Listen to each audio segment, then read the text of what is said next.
Hello, everyone.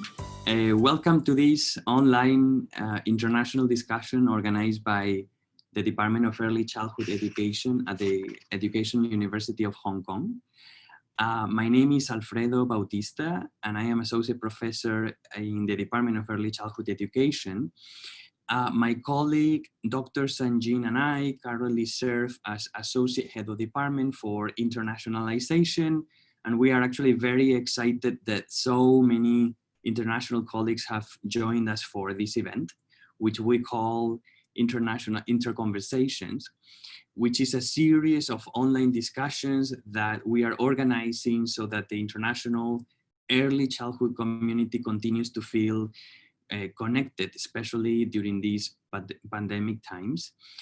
The topic of today's session, as you know, is play in kindergarten education. Play-based learning is, as probably all of you know, the dominant pedagogical approach, the approach that is advocated by international organizations. However, contemporary kindergarten curriculum frameworks actually have and present multiple views on play.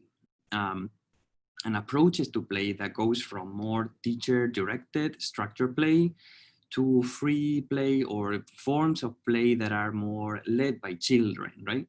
So perhaps for this reason, the notion of play is actually difficult to define, difficult to conceptualize, and there are actually multiple ways of understanding what play means among the early childhood community. So for these reasons, Sanjin and I decided to invite kindergarten practitioners from different countries to share actually their own experiences, their challenges, their training needs, and how they are doing regarding play and play-based pedagogies. We have also invited some researchers to discuss how the views of practitioners may inform the research that they do and also the professional development initiatives that we offer practitioners. So as you can see on our screen, the title of our conversations today is Play in Kindergarten Education, Practitioners Informing Researchers. And the plan is simply to have like short presentations and discussions in small groups, followed by discussions in larger groups to exchange perspectives and so that we can learn from one another and make these new connections. Today, we really hope that you will enjoy the session today. We actually have more than 250 participants registered for the session today. Very surprising to us, actually. Many of us from Hong Kong, also from mainland China, and also from neighboring countries in the region, territories and countries such as like Macau, Singapore, Cambodia, Thailand, also many countries in colleagues from Australia, New Zealand, also in the Middle East, in America, in Europe, even in African countries. Many thanks to everybody who for joining us for your session today, and it's great to meet you virtually and establish this connection with all of you. And also, I'm going to say the same thing in Spanish to welcome my Spanish friends. Muchas gracias a todos los que habláis español, pues por participar en este Interconversations. Es un placer estar en contacto con vosotros. And now my colleague, I'm going to invite my colleague, Dr. Sanjin, to also welcome all our friends who are in mainland China and here in Hong Kong as well. Sanjin, can you hear me? Welcome all of you. 欢迎大家. This is because I'm from China and this is my native language. And I also I'm also wanted to welcome all of you in Cantonese. 歡迎大家，多謝你哋嘅支持同埋參與。Actually, since our first online seminar organized in June, we have received many valuable and encouraging feedbacks. We are planning and trying our very best to make this inter-conversation online seminars as a regular event to gather the local and international ECE colleagues together so that we can share our thinking, knowledge, and concerns on early childhood development and education, both formally and informally. So we are looking forward to seeing you all on our future events as well. So let me make the long story short. Welcome all our dear friends. I'm going to pass the time back to Alfredo, the host of today's seminar. Alfredo, please. Sure. Yeah. Thank you very much, Sanjin. Thank you. Anyway, so thanks everybody for joining today. There are really many colleagues all around the world connected, and for those for which the timing is actually not so good, we will be sharing the video later today. So we hope everybody and your families are all healthy and coping well in these difficult times. So let's get started. So before we proceed, we would like to mention a few housekeeping guidelines. First, everybody is muted by default, although for the speakers, you are now able to unmute yourself when it's your turn to speak. Second, we want to have a session that is as participatory as possible and as a fluid inter-conversation, right? But because we are actually many people and we want to keep the sessions and the questions organized, so please let's try to share our comments and our reflections, especially for the times assigned for discussion, so that we keep everything in a timely manner. Then a friendly reminder that the session is being recorded, as you know, and that we will be sharing later on the video with other participants and uploading the video online. So also photographs might be taken, photographs of the screen, so and posted on our social media platforms. So if someone is uncomfortable, please just simply don't turn on your camera so that we don't capture your image on our screen. Here is the structure of the session today. So hopefully it's gonna last around 1.5 hours. So we have a packed agenda today. First, the head of our early childhood department, Professor Carrie Lee, will welcome the audience to the session. Then we will have the sharing by 5 wonderful kindergarten practitioners who have kindly agreed to speak in this forum today. 4 of them are from Asia, from Asian countries, and 1 from Spain as an example of play-related practices in a Western country. Then after the presentations, we will have time for discussions in small groups. We will be using the function, these wonderful breakup functions of Zoom, and we will be sending to random groups with 4 or 5 new colleagues, and you will have the opportunity to introduce yourself, say who you are, and then answer a few questions that I will be posing for the discussion.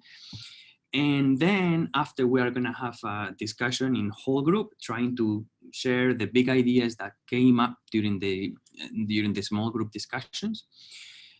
After that, we are going to have 2 play researchers from Hong Kong who are going to be talking about their current play research projects and also about their experiences, how the experiences of practitioners can really actually inform the work that we do as researchers, and also, like I said before, the professional development opportunities that we design for teachers. And finally, we will close the session and I will ask participants to provide some feedback for us to improve subsequent sessions online. As Sanjin commented, we are trying to keep everybody connected and try to do this regularly. So we would like to have your feedback to do it better next time around. So without further ado, let me introduce you now and give the mic to the head of our early childhood department, Professor Carrie Lee. Thank you, everyone, for joining us today. We're living through an extraordinary time. I left Hong Kong almost 40 years ago and came back just a couple of years ago. And as it turned out, just in time for a period of great instability in Hong Kong. Now, the last few months have been really quite trying, as I'm sure it is for many of you. And they continue to pose great difficulties for society at large, and for the early childhood sector in particular. Now, knowing that we're probably not alone in facing some of these difficulties, our department decided to organize a series of online conversations to share common problems and also hopefully innovative solutions. Now, as Alfredo and Sanjin were saying before, today we're focusing on the role of play in kindergarten education. Now, I'll never forget a time when my son was still little. We once played a game together. It was something, I can't remember exactly what it was, but I think it was something to do with introducing musical notations to young children. The game was computerized, and it was a bit like Tetris. Now, some of you may remember this game. It was very popular back in the 80s. Now, having played that game for a little bit, and I remember my son was quite engaged, and I thought he was quite happy playing. After a little while, he turned around and said, "Daddy, you're trying to teach me something, aren't you?" Now, after that, I think he just felt he had enough and went on and did something else. Now, this experience, amongst others, got me thinking about the extent to which we can inject educational elements into play and still retain the central characteristics of play. Now, the role of play in early childhood education is one of the new foci of research in my department.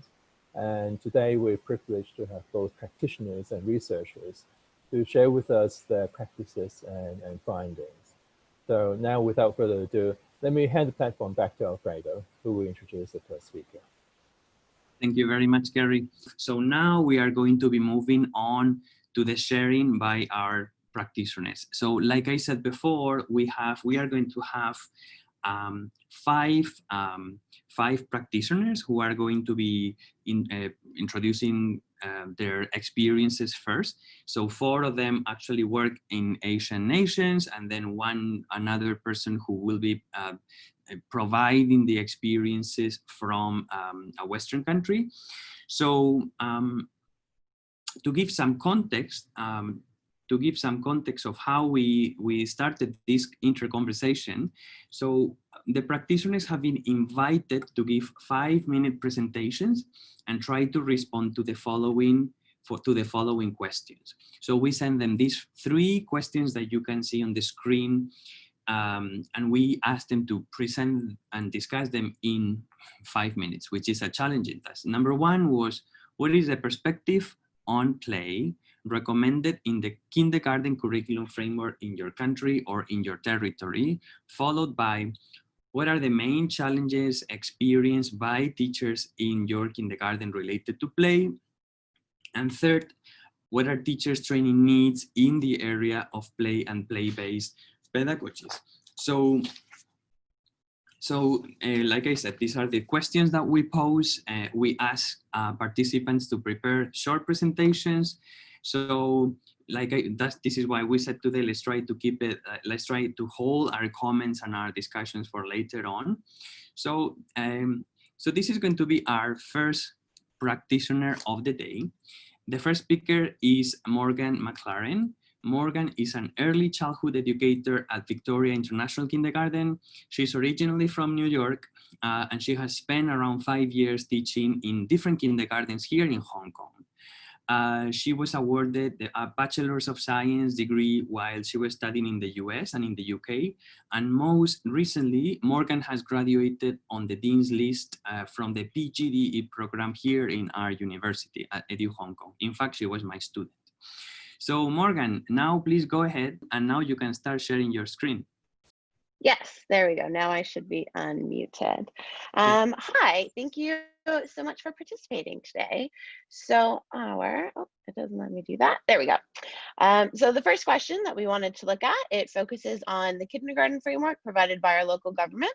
So Hong Kong's framework can be found on the EDB's website. So I have the link provided here, or you can also scan the QR code if you want to take a look.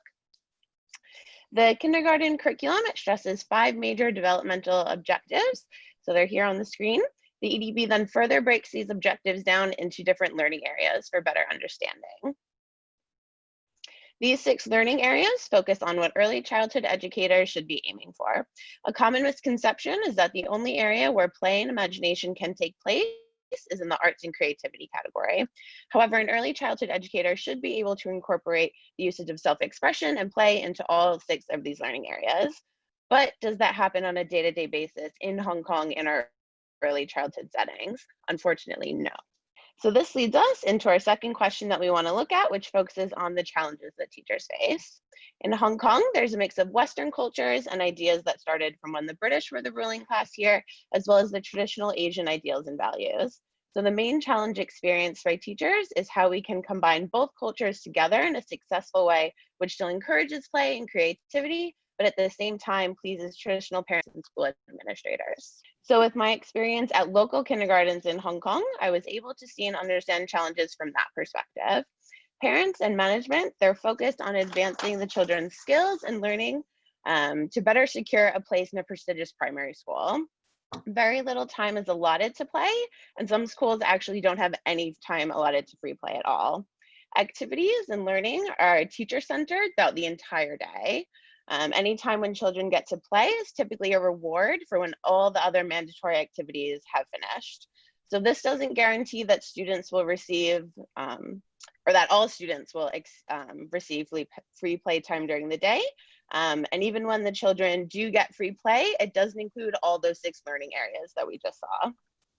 And one area that particularly is shied away from is anything with sensory activities. So myself and other colleagues, we've tried to incorporate sensory play into multiple learning areas, especially ones like math and language development. So from our point of view, this is a way to make the learning fun for more traditional subjects, because the children, they're not just learning numbers or letters, but then they get to smell or manipulate different scents and textures. Feedback from school administrators, though, is that the sensory material, whether it's like water beads or sand, it's too dirty and it's too distracting for the other children in the classroom.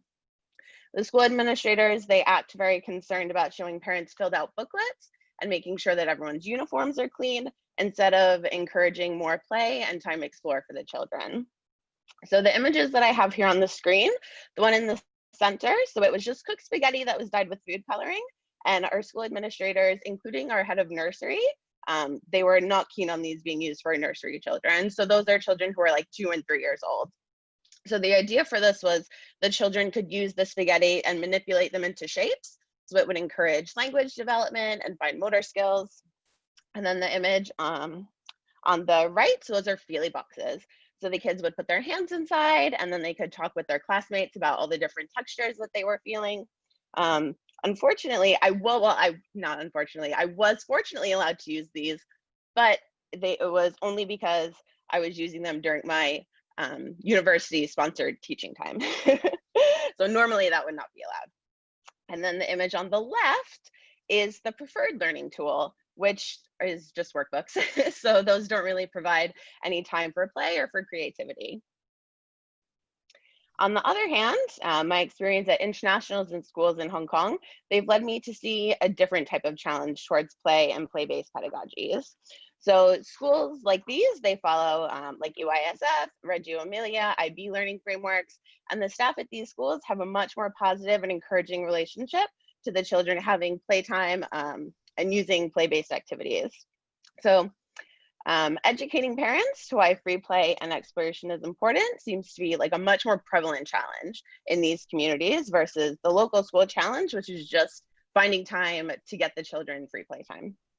So when parents look at photos like these on the screen, they don't really see the play as a form of learning.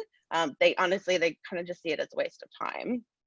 So the parents here, they really push their children and try and get them to accomplish the developmental milestones way before the accepted timeline. So it seems to be like that's why they prefer rote learning and traditional teacher-centered pedagogies instead of play-based pedagogies. So for the photos on this slide, they're my K-3 age children, so they're 5 and 6. So the one on the left, the children, they're role-playing buying items at shops.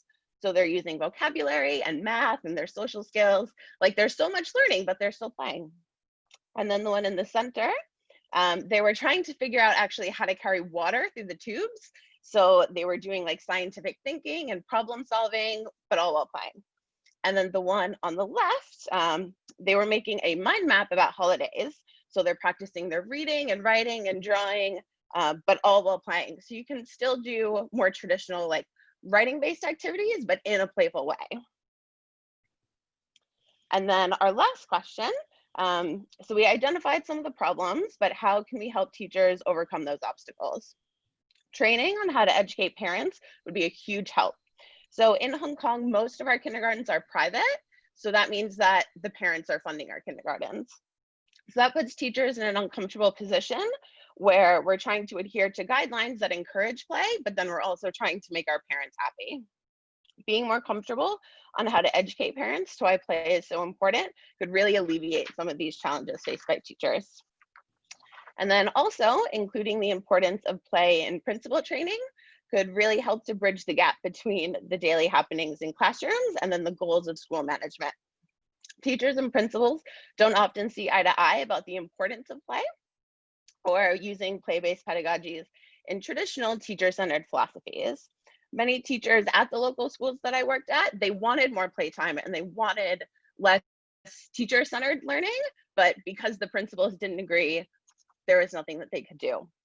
So if we could add more ways for principals to include play-based frameworks, then we could improve the classroom environment and learning experience. And I hope that was close to 5 minutes. Thank you so much for listening, and I will stop sharing my screen so Alfredo can take over. Thank you very much. Thank you very much, Morgan, for your sharing. You have been actually very accurate with the 5-minute situation. I appreciate because I know it's very, very little time. So good. So our next presenter of today is Betty Yao. Betty Yao is the principal of Fairchild Kindergarten here in Hong Kong as well. She was born and raised in Scotland, but she has worked here in early childhood educators for a long time, for over 17 years in Hong Kong. The birth of her daughter inspired Betty's training as a kindergarten teacher, and she has worked in different international schools and kindergarten settings, having the opportunity to support the establishment of 3 kindergartens and 1 learning center in Hong Kong in the past 10 years. So Betty, please go ahead, share your screen, and the floor is yours. Okay, hello everyone, can you hear me? Hello, Betty. Yes, thank you. Hi everyone. So thank you for this opportunity to share, and it's nice to have sharing from parts of Asia. So I'm the principal of Fairchild Kindergarten, and under Fairchild Canadian Academy, we have 2 schools in Hong Kong. Fairchild Kindergarten, which you can see a photo of with me here, and then our other campus, which is a playgroup campus in Tin Hau of Fairchild Junior Academy. So Fairchild Kindergarten is a private independent kindergarten, and I'll go a bit more into difference between private and public later. But as a private independent kindergarten in Hong Kong, we have registration as a childcare center, which is for children aged between 2 and 3 years old, and as a kindergarten for children who are aged 3 to 6 years old. And as I mentioned, our playgroup campus, we cater for our youngest learners who are aged from 8 months up to age 4. So we're a Reggio Emilia inspired school, which means we really try to cultivate children's curiosity, creativity and confidence using an inquiry-based approach and using an emergent curriculum, which we feel really gives children the opportunity to dig down into their various interests and to play. So we really are advocates of play. So moving on to the different perspectives of play. So as you've heard from Morgan, there are 2 types of schools in Hong Kong. Within the local sector, there are kindergartens funded by the Hong Kong government as part of the free education scheme. That was launched, I think, 2017. And a lot of the schools that you'll see in the local system are mostly bilingual, offering Cantonese and English. Some will also provide Mandarin, but it's not a core part of their curriculum. And they also follow the kindergarten education, curriculum education guide, which you've heard from Morgan. You can easily download from the government website. And it's a very good document. It's very robust in terms of play intentions. encouraging schools to use different themes and catering to different children's areas of development. But as you've heard from Morgan, it's how it is interpreted in practice is very different from what's actually in the curriculum. So there's an academic focus, and parents in Hong Kong really want their children to have an advantage, as we all do. But they're quite, you know, there's a lot of term in the newspapers, they say win at the starting line, which for us in international settings, we know through play, children can build skills much more effectively. So in terms of provision in international settings, you also have bilingual, but more focus on English and Mandarin as the language. And of course, we use different kinds of curricula. So you've heard Morgan mention EYFS, Early Years Foundation Stage. There's also the primary years program, Reggio as our school is. You've got Waldorf, Forest schools. And these private independent kindergartens are funded through fees. So privately, those fees can range from, you know, quite a big range from maybe 2,000 to 3,000 Hong Kong dollars a month up to I don't know, 13, 14, 15,000 a month. So it's quite a big range. And of course, parents have a lot of choice, which is a good thing. And of course, play-based intentions in private kindergartens much more so than in local kindergarten settings. So I think generally within Hong Kong and probably all over the world, we really have a need to see more genuine, unstructured free play for children.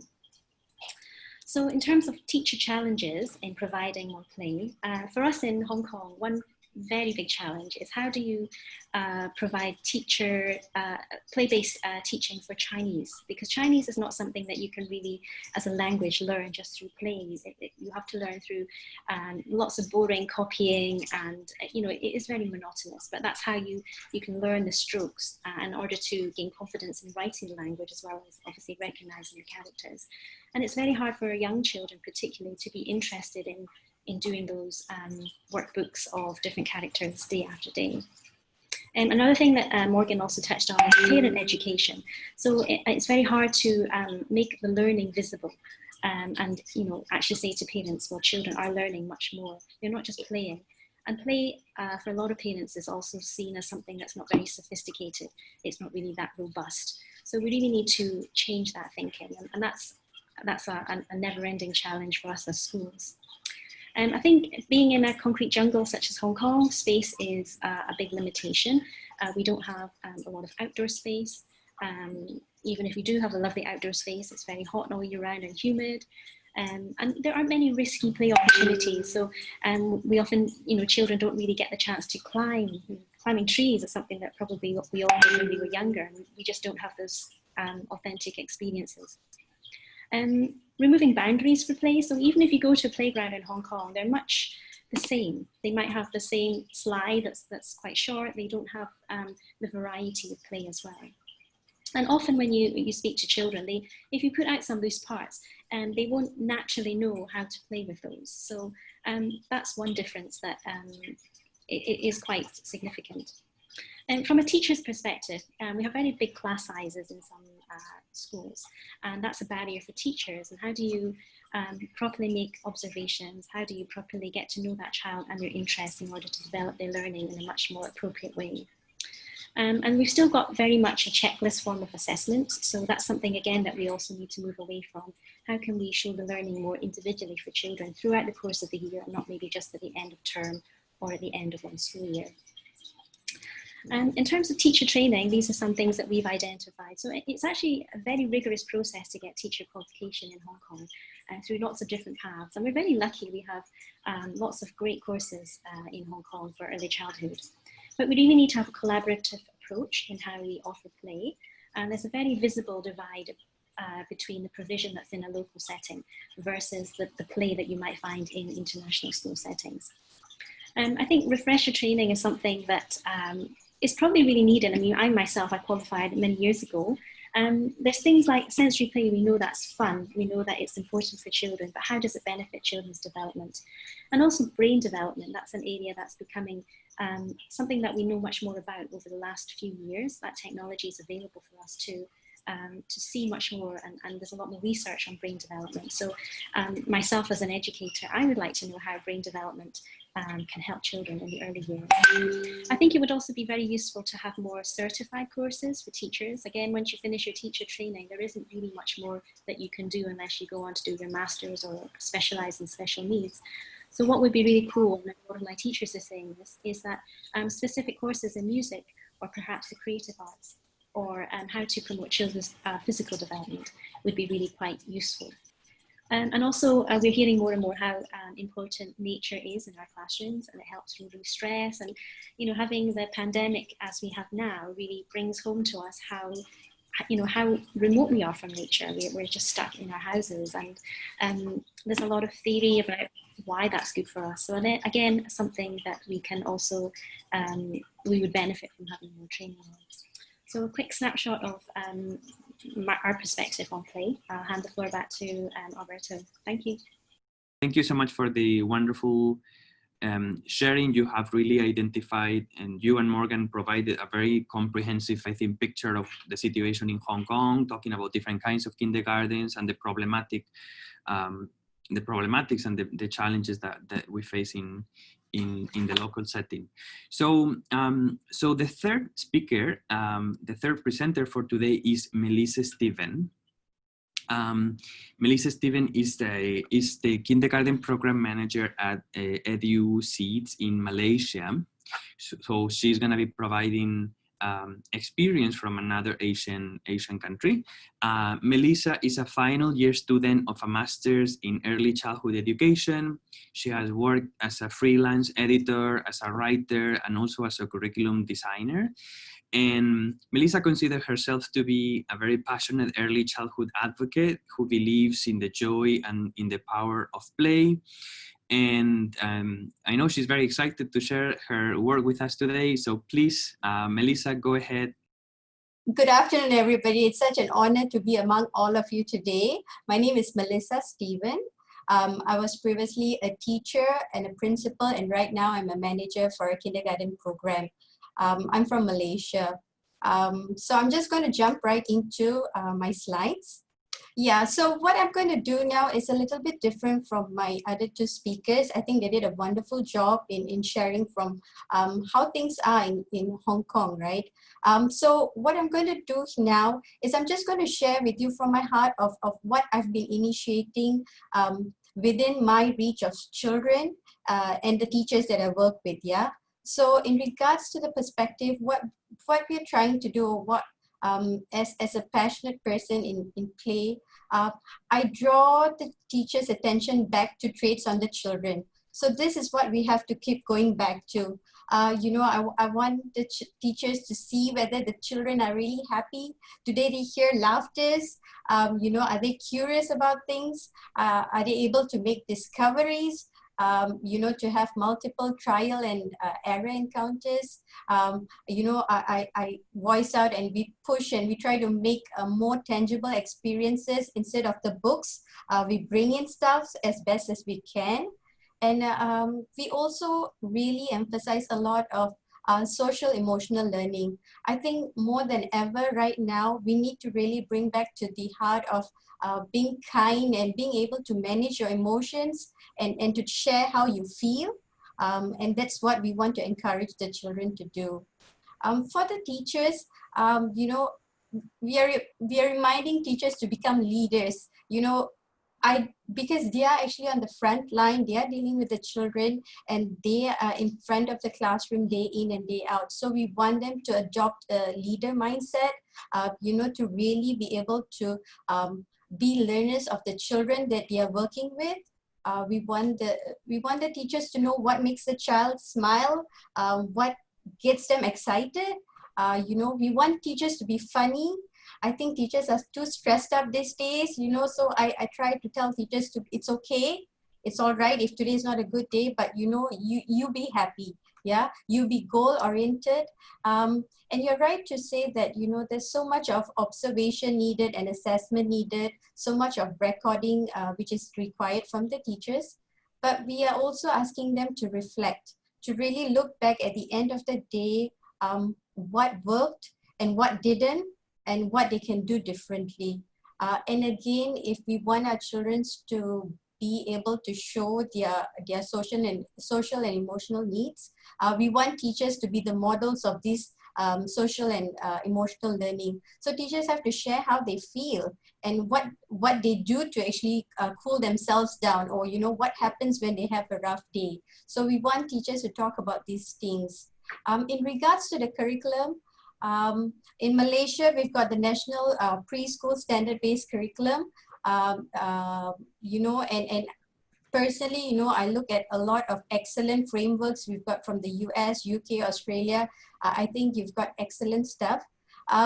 But I think we still need lots of flexibility. I think it's too rigid. We need more inclusion. We need more voices of diversity. We want to talk more about the environment that supports such curriculum. I think we still lack of it. We want to adopt something that is really pushing for lifelong learning. So it's past the preschool age. What is the notion? What's the direction that we want to go? Yeah. And I also think there's a high need for coding to be included in our frameworks this day. We are in a digital world. We really have to look at things from a differently, handphones, I'm not a fan of it, but I cannot say a big no to it. So we have to incorporate coding language in the classrooms, and we have to do it very creatively. And I think above all, when we look at curriculum, less is more. So we still have to work on how we want to draw a fine line here by having less stuffs, but we're actually doing so much more. So that is what we are trying to achieve. And that's what I'm encouraging the teachers to do. In regards to the main challenges experienced by teachers, I think we need to push more professional development. Like you said, I think Ms. Betty made an excellent point. We need to be able to tap onto what teachers know and not put too much of stress, but to really transfer that into a very rich play-based experience for the students and the teachers. Yeah, so we need to really work on those areas. I think with much humility and recognition that, I'm still a very small player in this, very small voice in this very big field. I think we need a lot of push from our governments, right? I think we cannot do it alone. We really, really need the support of our local government, nationally. I think we need to have more voices because it's really going to transform an entire generation.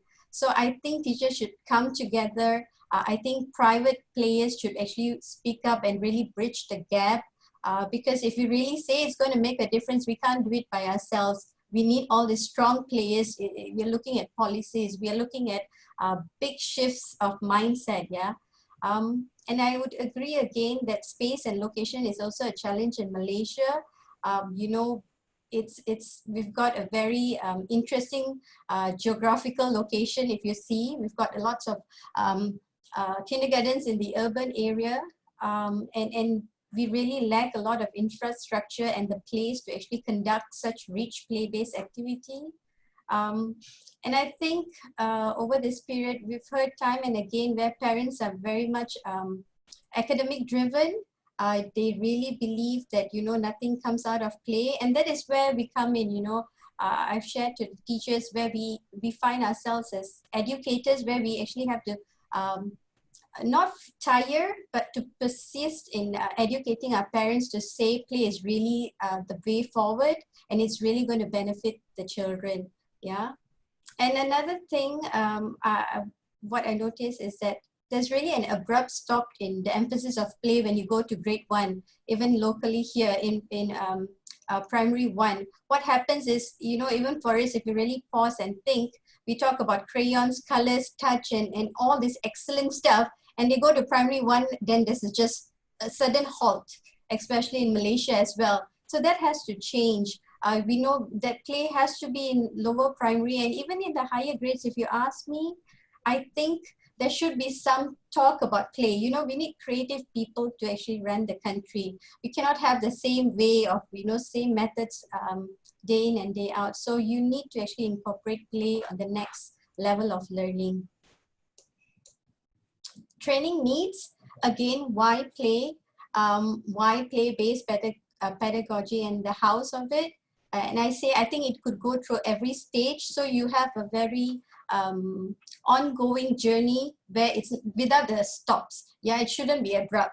So if everybody is going to be shouting out about play, I think that will make a difference, you know.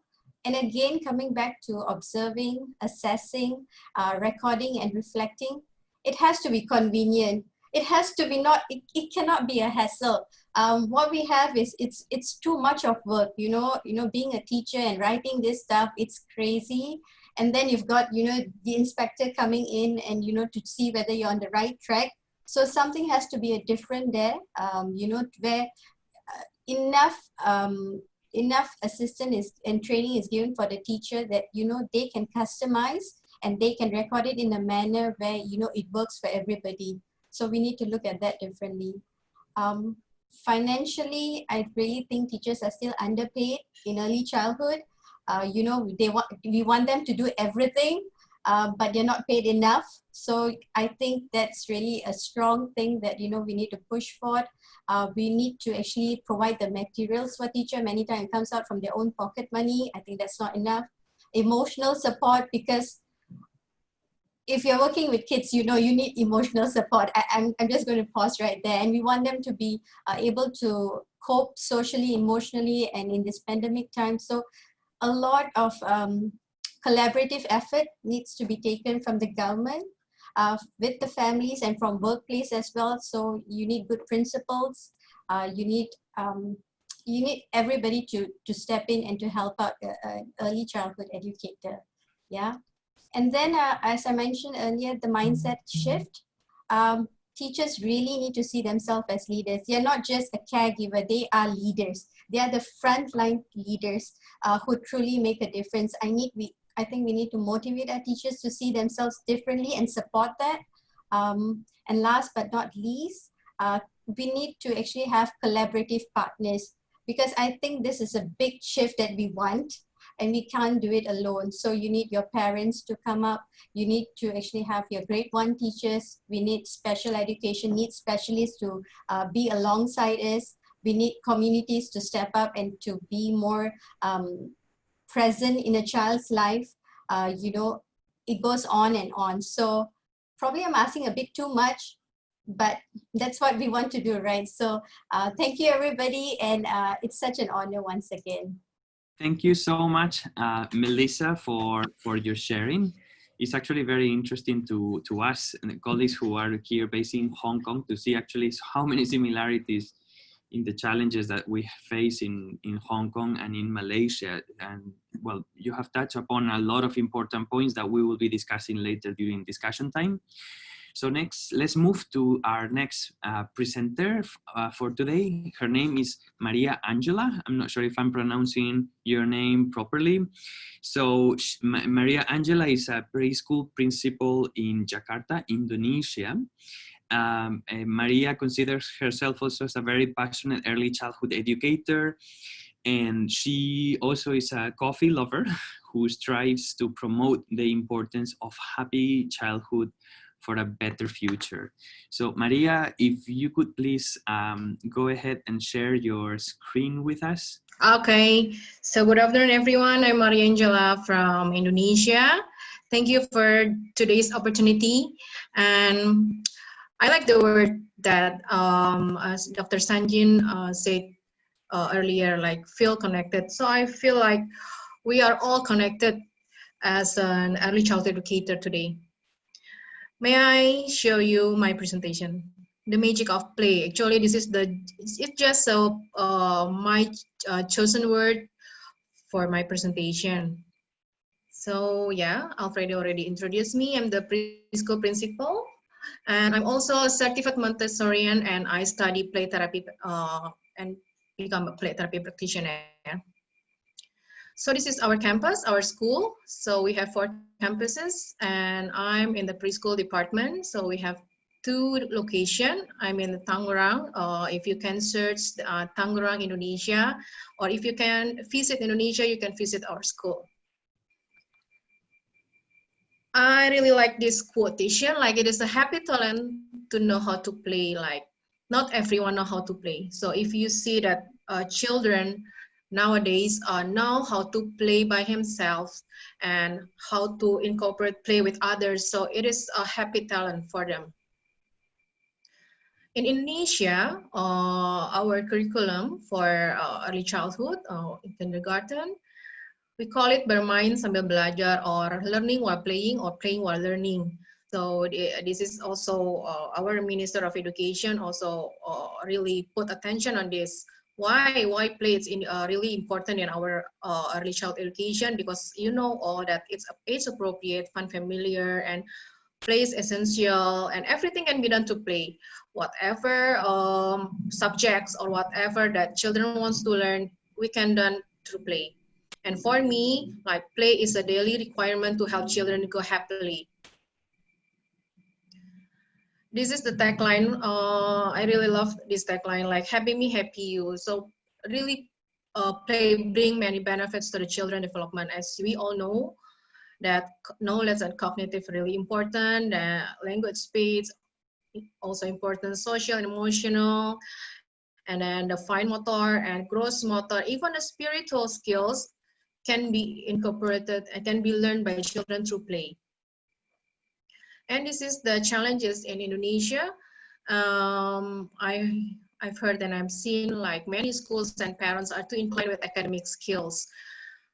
Children tend to be very busy with academic things, like, you know, after schools, they're really busy with other courses, tuition after schools. So why, I don't know, maybe these Asian parents really focus on academic things, but nowadays I know that many schools really educate their parents. And nowadays, during this pandemic, many webinars that really educate the parents. So we hope that all the parents, even all the teachers, will know and will see the importance of learning while playing.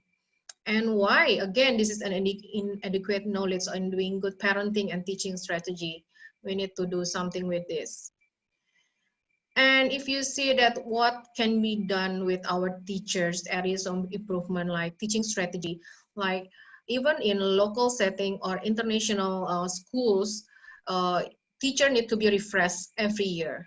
Before the new academic year, they need to have some fun personal development. So they will refresh with the fun and engaging way of teaching. Because we know that every year, even every time, there will be more and new way of teaching strategy. So we need to learn from others. Yeah. And then the communication, as we know that we need to educate the parents, we need to educate all the school stakeholders. So the teachers here also need to be equipped with the knowledge and skill how to talk or communicate with our parents, talk and communicate with everyone. So it's part of our education program to them, parenting program for them. And then supporting theory of development.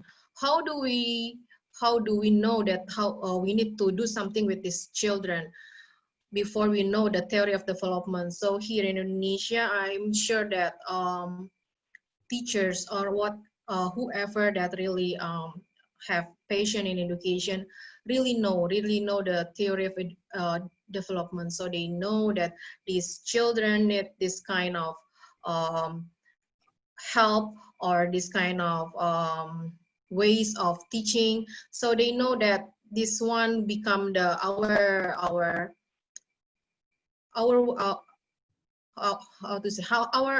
ways, yeah, our ways to know and to help the children. So I like this one. Before I end my presentation, trust the process. We are now in work with the children, work with the early childhood education.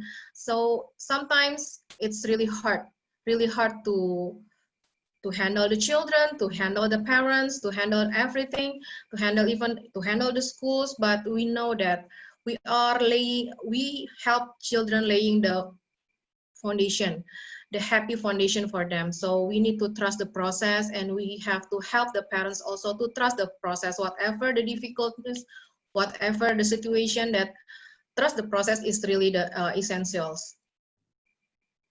Thank you. So I hope this quick presentation can give you views about how education in early childhood education in Indonesia. Thank you for this opportunity, Alfredo.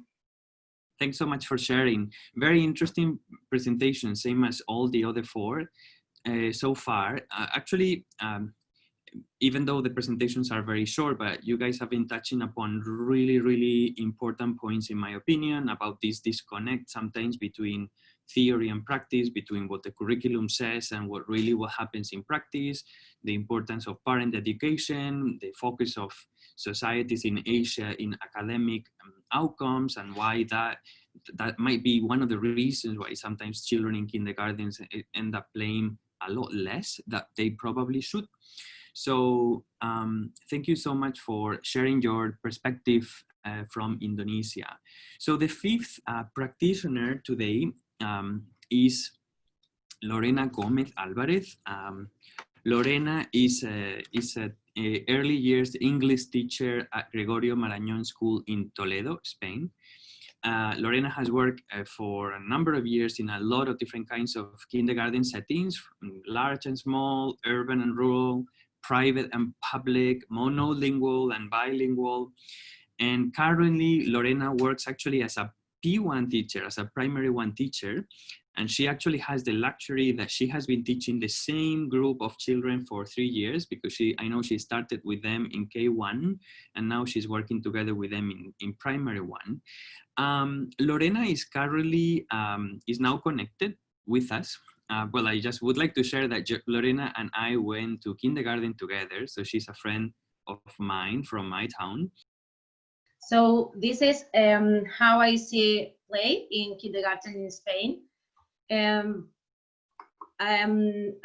These are the contents that I have prepared. What is play and what about the Spanish curricula? From the theory to the practice in our school, in the Gregorio Marañón School, the life in our school, our schedule, and our types of games and objectives, and the rules for playing. I will share with you the benefits and results of this methodology and the parent support and the difficulties. What is play? And according to the dictionary, it's an activity, not serious, but done with enjoyment, especially when children enjoy themselves with toys and games. To me, play is the best way to learn in kindergarten stage. Why? Because the Spanish curricula highlights the importance of experimentation, the respect to the student's apportation, the activity and play. The methodology should be basically ludic, and this is very motivating, and that can create significant learning. And we should develop the key competencies, and also we develop the whole personality in a constructivistic environment. And from the theory to the practice, the life in our school. I work in the Gregorio Marañón School in Toledo, Spain. And we have play-based techniques as a vehicle for learning in kindergarten. Children can choose, and so they can develop their creativity and expressions. And we think that the process is more important than the product.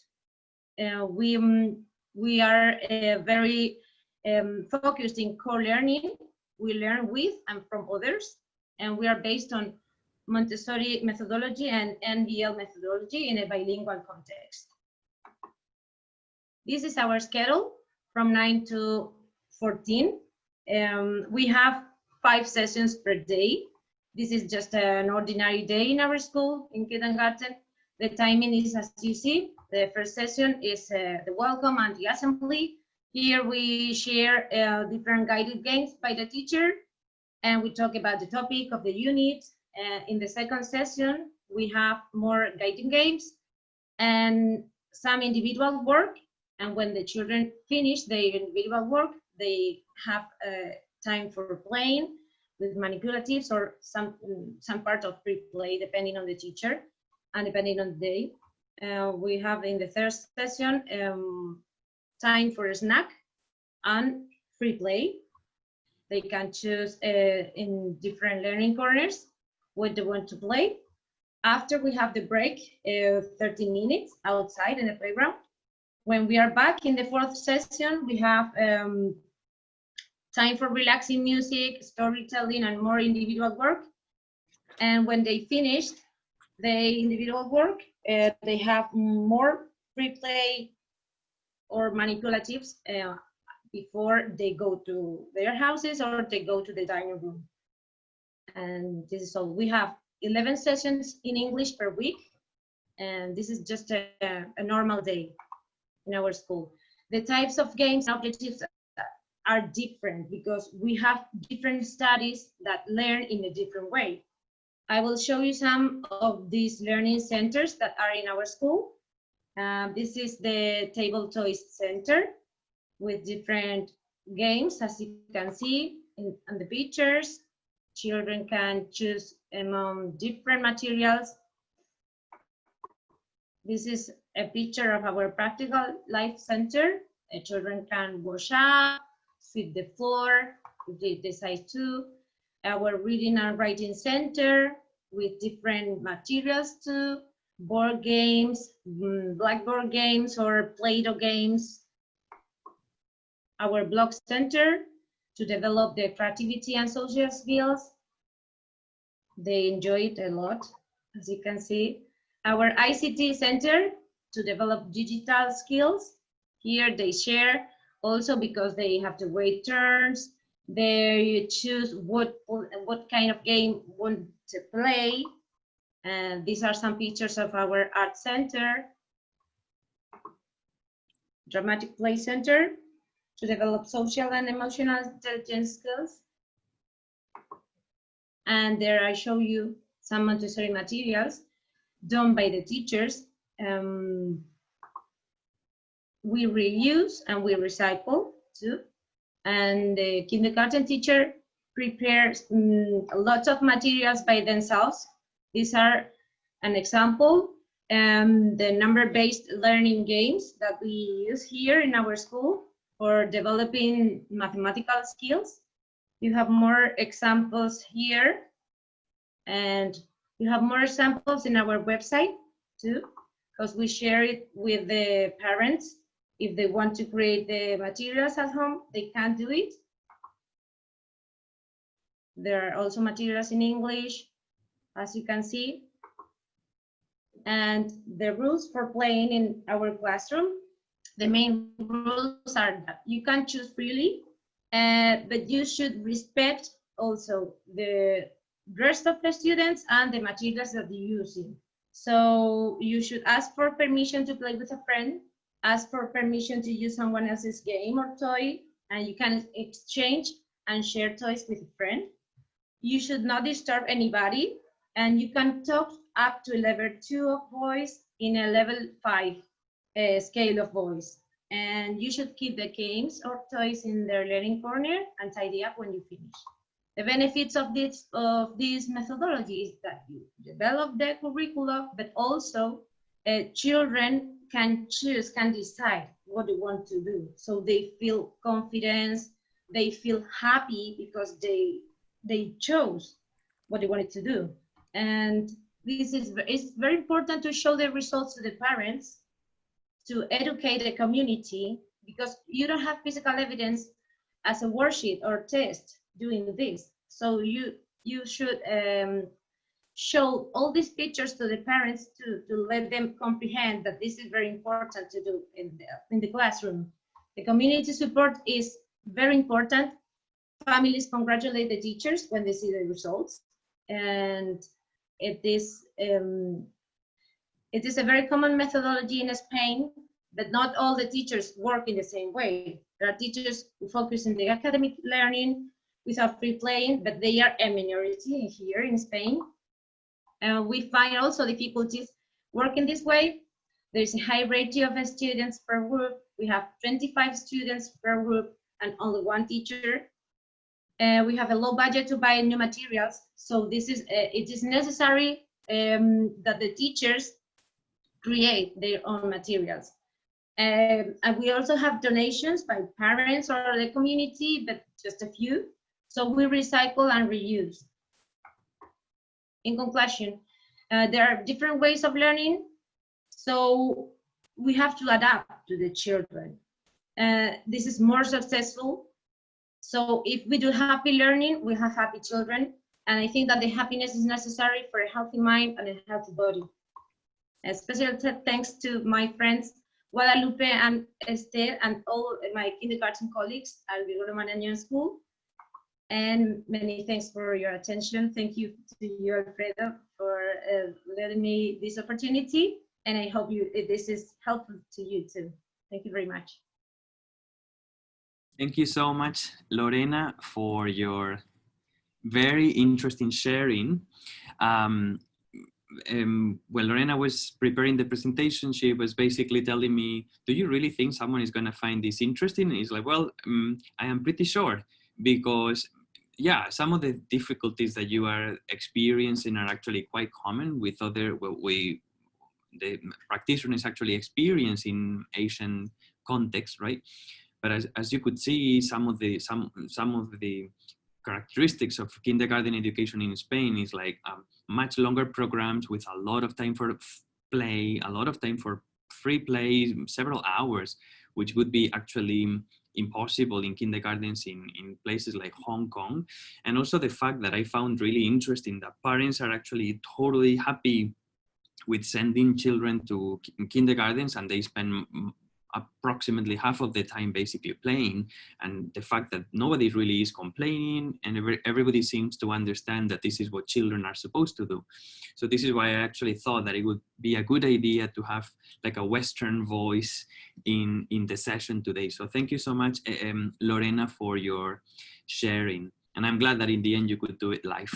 So even though we had your video ready. So this is the plan for now. What we would like to do now is to have discussions in small groups. So the plan is to send the audience to small groups of approximately 4 to 5 people. So we would like you simply to introduce yourself, say who you are, where you're from, if you're a researcher or if you're a practitioner, what kind of work you do very briefly. And then we would like you to discuss these 3 topics that you can see on the screen. Number 1 is, what are the practical challenges that you find related to play that you find in your work? Ideally, it would be good if in your groups you have some practitioners so that we can document what are the challenges that practitioners encounter.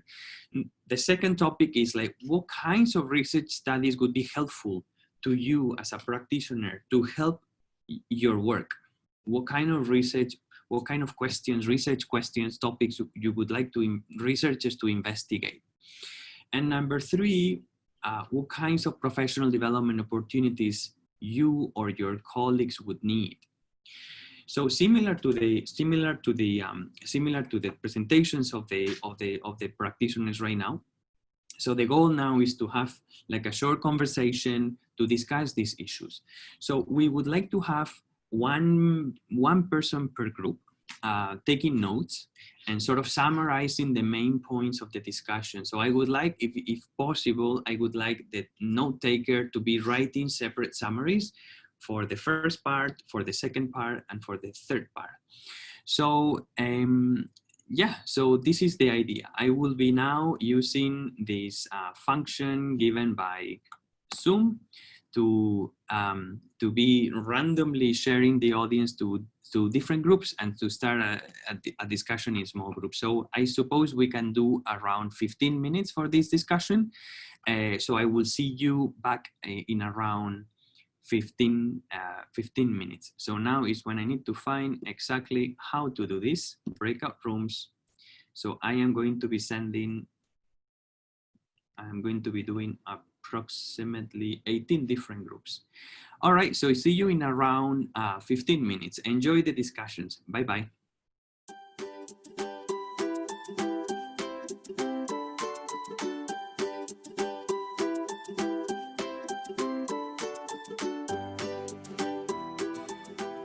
So I hope you had a good time in the discussions in small groups. So let's keep going. So if you guys have been discussing these 3 topics, so I think what I would like to do now is to have like a relatively short discussion in large group. The reason why I asked someone to be taking notes is because I would like to try to find a way to capture the content of all of the discussions. So I would like to ask the note takers to just simply take all the notes that you took during your discussion about the practical challenges related to play, and simply go ahead and paste all of those in the chat function, so that the rest later can go, because later we'll be sharing the video, and also we will be sharing with the audience the chat. So of course now we don't have time to give a turn to 18 different groups. So if you could start simply like by sharing and pasting your notes in the chat, so that later we can just have time to read it. I can see some of the groups already pasting. Very nice, thank you so much. So now what I would like to, as the note takers continue pasting their notes, may I have like just simply one volunteer to share what you guys have discussed in your groups about practical challenges related to play? How are they similar or different compared to what the other practitioners have been sharing during the presentations? Is it common? Is it different? Anything that you really have discussed. I can see all of the notes, which we can be sharing later. May I have one volunteer who just can go ahead and unmute your microphone and simply just sharing. Go ahead, please. My name is Lillian. Lillian, from Kenya. Oh, I was in a group with colleagues from Hong Kong, and we seemed to be sharing challenges on 2 main areas. One, which is curriculum oriented. We are curriculum oriented, which doesn't give space for play to happen or to make possible play possible, because teachers are focused so much on covering syllabus coverage and on the curriculum as a whole. So that becomes a challenge. Another challenge points at the parents, the lack of them to embrace play as an alternative or actually main, vehicle for learning, especially for the little children. So there's this push and pull on the side of parents. And we shared a need for exposure of teachers to the play area, the technical know-how that teachers are to be exposed in such activities, because part of their attitude, the negative attitude towards play, points at inability for them to practically apply that in classroom. So if that can be unlocked, it would also be possible for it to happen in class and for children to get enough time and space for play and for play learning generally to take place. Great, thank you so much, Lillian. Thank you so much for sharing. At the same time, I can see many other colleagues pasting their comments on the chat. I don't know if there is anybody who would like to add something at this point. I can see the pictures. So I just propose we, in the interest of time, because we are running a little bit quite late today. So I propose now to note takers, to everybody, to move to the second topic of the discussions, which is helpful. What research could be helpful to orient the work of practitioners? Can you think of any studies? Can you think of anything that would be helpful for researchers to investigate and work together, researchers and practitioners, to improve play and play-based pedagogies? So if note takers could please go ahead and start pasting your comments, and at the same time I can find a nice volunteer to raise your hand so that I can see about what you guys have discussed for this topic. specific research that could be helpful. What kinds of things could help practitioners? What kind of research? Oh, I see a really nice, oh, very nice. I see someone, I can see you. Just let me a second. We had a really interesting conversation because there were two of us from Hong Kong. Yep. And my background is in Australia, and one person from Indonesia. And it seemed to our group that the three questions are actually interrelated. So some of the challenges that our Indonesian colleague was speaking about being a very sort of old school approach to education, early childhood education, teachers being afraid of making mistakes and doing it wrong, and also needing to advocate to parents about the benefits of play, kind of intersected with research that we know is being done at the moment. And that in turn links up with the need for PD. So perhaps the three are actually quite integrated, that, you know, it really speaks to the aim of this evening's conversation about collaboration between researchers and practitioners, that the messages that are coming out of research are communicated to teachers and through them on to colleagues in schools and to families. Right. Thank you very much, Caroline. It makes really perfect sense. Actually, the three questions are actually quite related, and one leads to another, and the challenges actually really relate to the research. So that makes actually perfect sense. Anybody else would like to add anything to what Caroline just said? If you could just like raise your hand, or if not, we just pass to the next topic. Let's move on then to the third topic, which again, I am aware that is quite related, but what kind of PD? This is the topic on PD. Oh my goodness, what is this? So what kind of professional development do practitioners feel is needed? Something that speaks to the, I don't know what you guys have discussed in your groups, like something that is more theoretical about the importance of play, the impact on child development, something that is more practical, what kind of strategies, etc. If you guys could go ahead and simply just paste your comments in the chat so that later we can just read the content of the discussion, that would be great. Okay, thank you for my teammate Yasmin and Andrea. And actually they bring out very interesting sharing with me. And they said that regarding to professional development, a lot of time we just provide talks or seminars to different people like parents and audience. And they find that sometimes the documentaries like by BBC, they're very interesting because people actually learn more from, you know, watching visual, or they actually have a lot of real settings. They capture the real settings. So we could actually find more related TV shows. Mm-hmm. So then practitioner may know more about, for example, the development trend or stage of kids, and then they know what to prepare during playtime. So this is very different from the ordinary training, which is like a teacher teaching the, you know, the parents or you know, pre-service teacher, in-service teachers. Yeah. Great. Thank you very much. Thank you very much. I can see my good friend Hui Peng. Mm-hmm. Hui Peng, would you like to add anything about the PD? What you guys have discussed in your groups? Hi, Alfredo.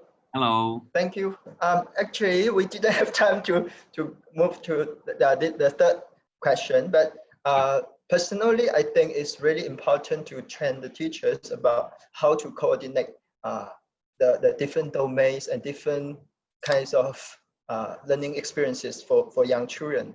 Because although today's topic is about play, we really advocate play for our children, but at the same time, we should also acknowledge that some other learning opportunities such as intentional teaching, art making, science inquiries, they are also valuable. So many research also found that actually very targeted training and interventions are valuable and beneficial for children to improve some certain skills. So actually for teachers, I am sure that many teachers and parents in the Asian countries still have the school readiness mindset. And school readiness is not just the developmental outcomes, they are considered as training, school kind of academic focused training. So actually for the teachers, they really want to know how to balance the extremes, you know what I mean? Because they see this as different things. They are not like really integrated. Yeah. So how to balance is a very important training point. Thank you very much, Huipeng, for your contribution. So let's move on to the next part of our session today, which is the sharing by researchers. So as you know, we have 2 Hong Kong-based researchers who currently do research on play. So similar to what we did with practitioners, so we send them an email to invite them to participate in this session, and we asked them 2 guiding questions. The first one was how your current research project relate to the practitioners' views or concerns or the needs related to play. And the second one was how could practitioners and researchers work together to benefit the children from the point of view of play and play-based pedagogies. So we invited, we have 2 speakers for today. So the first speaker is my colleague Serena Fang. Serena is a lecturer in the Department of Early Childhood Education, where we actually have, Serena is part of a cluster of researchers interested in play. So she is representing her group. Serena is also a member of the Center for Child and Family Science in the department. And she has also worked as a frontline kindergarten teacher, both in Australia and here in Hong Kong. And she is currently conducting research related to play, like I said, with another cluster and group of colleagues in the department. Good afternoon, everyone, in Hong Kong time. Okay, so it is my pleasure to have an opportunity to share my recent project and recent research on play. Okay, I think I won't go into the in-depth of the contents of this Kindergarten Education Curriculum Guide 2017, but I would like to highlight that it is the only official document that's in Hong Kong issued by the Education Bureau. And also, I think you have heard from other speakers that now Hong Kong is more emphasized on the free play. Okay, we already heard from the other speaker. And in the guideline, it also just suggests that we have to strengthening the elements of free exploration as well. Okay, so in the guideline, it also suggests that half-day and full-day kindergarten should be arranged no less than 30 and 15 minutes every day, respectively, for children to participate in the free plays as well. So, since the policy was new when the document was published, challenges was arising. Okay, so as heard from the local frontline teachers, most of them are not fully acquire or understand how to implement the free play in their school-based curriculum. Okay, in view of this, I and with 2 other colleagues conduct a project cooperating with the Playwright Children's Play Association, which is a non-government organization advocates free play in Hong Kong, to provide training to equip kindergarten teachers with necessary knowledge, skills, and strategies in constructing free play time. Okay, there were 2 cycles in our project. In 2017 to 18 and 2018 to 19. In each cycle, there were 6 kindergartens to participate in. In each kindergarten, we will invite all the frontline teachers to do the pre-test in order to understand the teacher's perception of free play before and after joining the project. Then, playwrights were providing training to each school 6 times a year. Then the school were required to demonstrate and implement the free play time with children as well. Meanwhile, our team members were going to the on-site observation at least 3 times and watching the video tape for non-on-site observation in a year as well. Okay. After each on-site observation, we would interview the target children. like two, we selected 2 boys and 2 females. So we would ask him or her like what did you like, what did they like to play most, or and why, and how did they play the material, playing with the materials. Okay, so almost at the end of our project, that means at the end of one year, we would do the interview with the principals and the 2 key teachers in each school as well.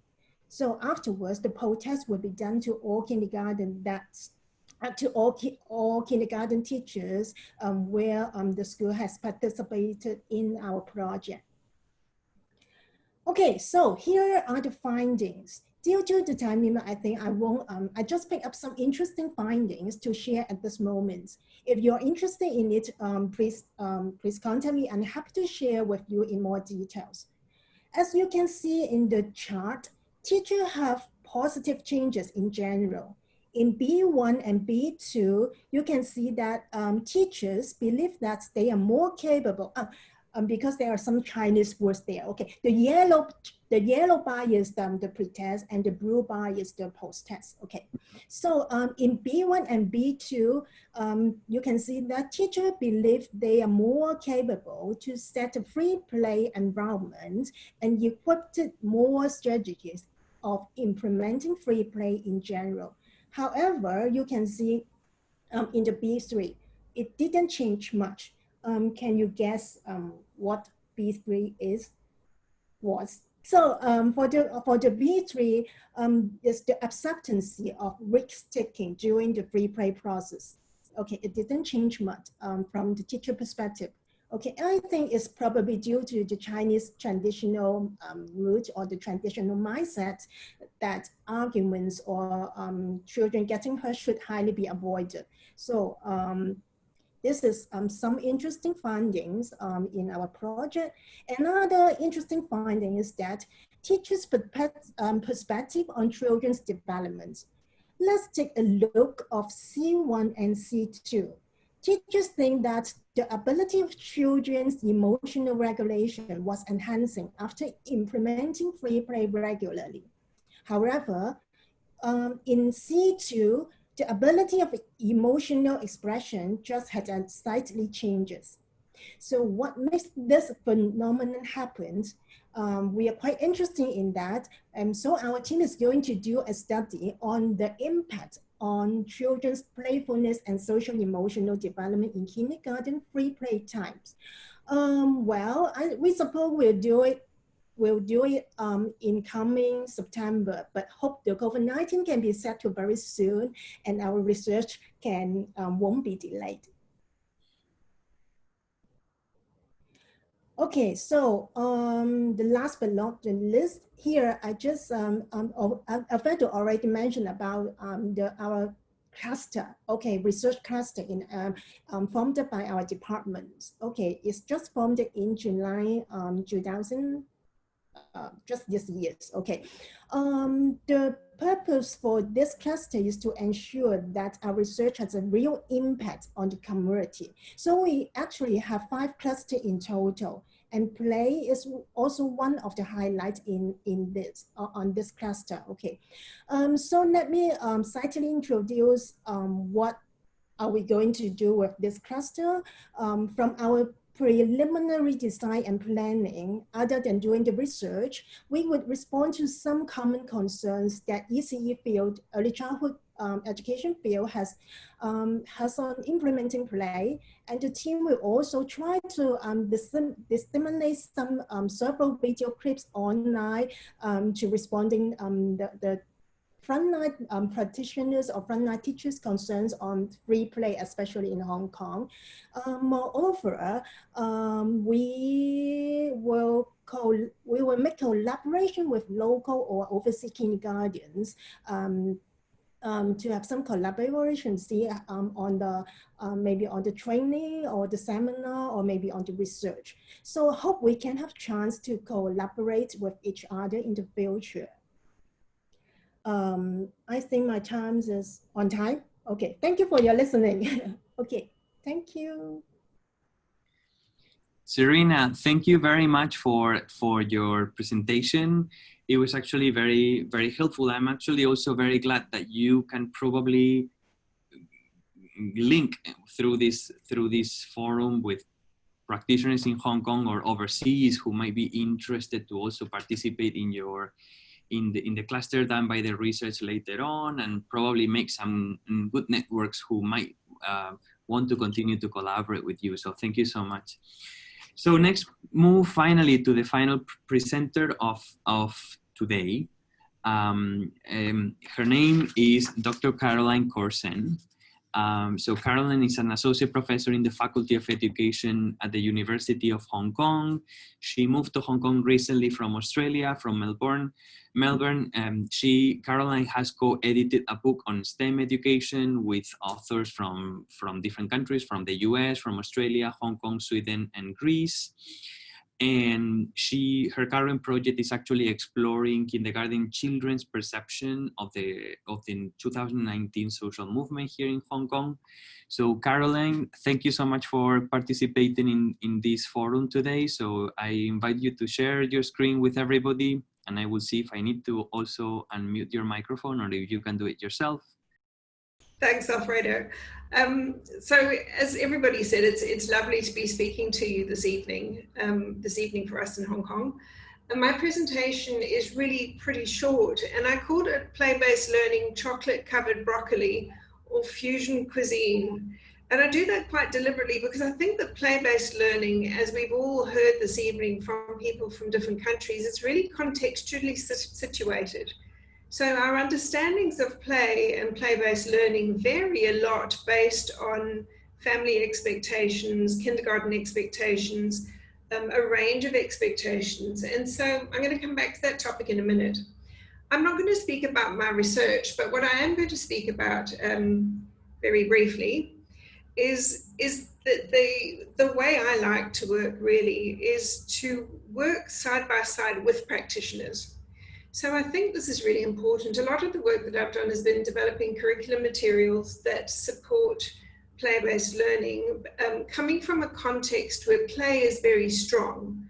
So it's been really interesting for me to move from Australia to Hong Kong, where the learning in play-based learning is very strong, and to see the differences in how that's enacted. So the work that I was doing previously was responding to teachers' calls and working with teachers to develop, trial, refine resources for them that help them to put the learning in play-based learning, particularly around STEAM, so science, tech, engineering, and maths. Having moved to Hong Kong, what I see really loud and clear, I hear loud and clear, is, to use a bit of a researcher type term, we talk about ecological systems. So we talk about the child being in the center of a series of concentric circles. And closest to the child is the family and the kindergarten and the expectations that they would have for early childhood education. But what I'm seeing, interestingly, in Hong Kong is the influence of broader issues like national legislation, government policies, as well as curriculum guidelines. So I feel a little bit as though we're really living theory in action at the moment. And what we see in an international forum like this, and it's just fantastic, Alfredo, thank you, is the similarities and differences across countries and cultures, I think, in terms of expectations for children's learning. What we all see at the moment across the world, and I think this is something that gives us a real sense of connection with each other, is the influence of the physical environment and what play-based learning looks like at the moment. So where children are learning in the home environment, the constraints that may place on their play when you're in an environment like Hong Kong, where there may not be a lot of space, internationally, where we've seen playgrounds closed and children not having access to extended family, all of these things influence their learning at this stage. So I'm going to make a couple more points here and then move on to my final slide, really. We spoke about chocolate-covered broccoli, but I'm suggesting that we really need fusion cuisine. So there's a need for balance, as one of my colleagues said earlier. I think he's in Singapore. How we need free play. It's really important for children to have free play, perhaps even more so at the moment than ever before, because of the social and emotional responses to free play under the circumstances that we're all living with, this heightened anxiety around the COVID pandemic. But it needs to be a balanced cuisine. It needs to be a balanced diet. So we need free play, but we also need teacher-guided play. And we also sometimes need teacher-led play because, for example, children won't know the counting words unless we actually teach them the counting words. So there's a balance that's needed in there. Speaking about food always makes me a little bit leery because I thought this next point was important to make. And then coincidentally, somebody touched on it earlier on. Using food in play is quite a sensitive topic, I think, because it raises concerns around sensitivity to families who may be experiencing food insecurity at the moment. And that again is part of this broader sort of pandemic that's impacting on all of us around the world. And I think another point that we need to make really talking about the context of play-based learning, and this has come through quite strongly from people, is the need to advocate to families and sometimes colleagues about the benefits of play-based learning, particularly with the current constraints. So what it seems to me is that all of us could perhaps do a better job of actually advocating for play-based learning. And maybe that touches on the professional learning opportunities that we need to be thinking about providing to our colleagues who work in the sector with families and with children more directly. This is my final slide. I think for all of us, this is sort of a global call to arms. The situation we're in at the moment, the socio-political context that we're working in, the impact of massive global issues really directly in children's homes, I think is something that we need to be very mindful of. And I think this really emphasizes the importance of collaboration between practitioners and researchers, but recognizing one another's expertise. Practitioners have such strong expertise of working with families and working with children. People working in a research environment also bring expertise because we may bring insights from current research that practitioners frankly don't have time to look for and read. So I think that when we talk about collaboration, it's a working together, but it's also a bringing together of different zones of expertise, bring them together to support child outcomes. I think at the moment, I'm really mindful of the need for compassion and respect for families and for our colleagues, as somebody said earlier as well. On a much more pragmatic level, and this isn't pointed out, Fredo, our digital skills are going to be through the roof after we all get through this process. And that leads really nicely onto my final point, really, where I think one of the things that we will, when we move through this difficult time that everybody's working at the moment, is a recognition of opportunities to find new ways to do things. So, it's a time for reflection. What do we want to keep doing the same? And what have we learned through this process? And what do we need to do differently moving forward? Thank you. So I would like to thank, this is just the closure of the forum. I suppose that this has been enriching for everybody. At least it has been very enriching for me in different ways, because each of us has been really participating in different small group discussions, and probably everybody has interpreted the discussions and the presentations from the perspective of your own reality, right? So there were many practitioners in the room today. There were also many researchers. So I suppose that this has been enriching for all of us in different ways. So anyway, so I really hope that everybody has enjoyed this inter-conversation session. I would really like to thank our colleague, Dr. Huan Chi, who has really been incredibly helpful in arranging and coordinating for the session.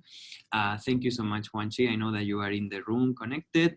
Thank you so much to our all 5 practitioners for your sharing, to the 2 researchers also for your sharing. If you guys would like to give us some feedback on how this session went, I would really appreciate if you can get your phones and then scan this QR code. And later, when you guys have time, just simply answer a few questions. As Sanjin mentioned earlier today, our intention is to continue to have these conversations, especially now in these difficult times, because we really feel that this feeling connected feeling is actually like a good thing for all of us. So we would like to do it better. I promise that next time we do this, I won't have the same issues that I had today with Zoom, which had actually never happened. I don't know, Zoom must have changed the settings or something. So anyway, so thank you very much, everybody. Please take good care of yourself. And we hope to see you soon, maybe in a couple of months, and discussing another hot topic in early childhood education. If you guys have any feedback or any suggestions for our next inter-conversation, so please reach out to us, let us know, and we will be very happy to hear from you. So thank you again, and we will see you very soon.